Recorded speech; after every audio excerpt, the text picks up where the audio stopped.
Alright, here we have an integration problem, and it's a definite integral. It has bounds from negative pi over 2 to pi over 2. And it's the fraction, let me make sure you see in the problem, of 2 cosine of theta all over 1 plus sine squared of theta, d theta.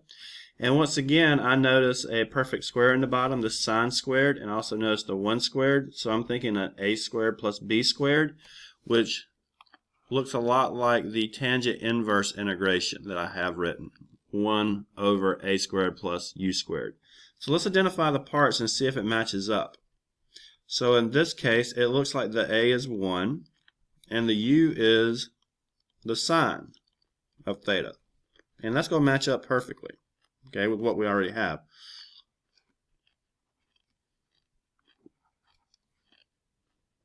Okay, and then we also have, to go along with that, as I just said, the sine here. So the problem is, if I replace sine with u, I still have this cosine up top, and I have this d theta out to the side. So let's take the equation we made, u equals sine of theta, and take the derivative. So that would be du equals cosine of theta d theta. Well, we have all of that, and a little bit more. So don't let the little bit more or a little bit extra throw you off. But we do have cosine of d theta, and we can replace that with du. So the only thing that's going to look really different from our template up here of the integration is the 2 that's out there.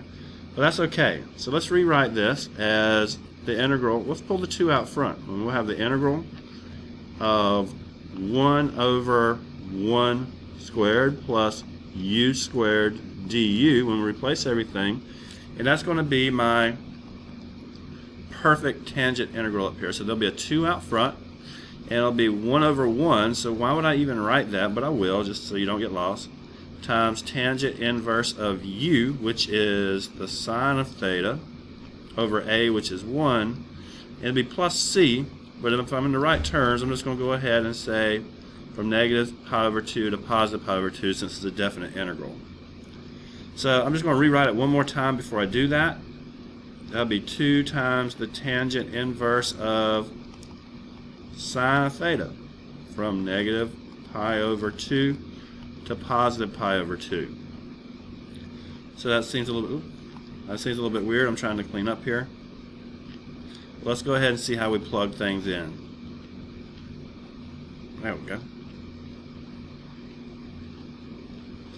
So we'll let theta equal pi over 2. And what would that give us? That'll give us 2 times the tangent inverse of sine of pi over 2.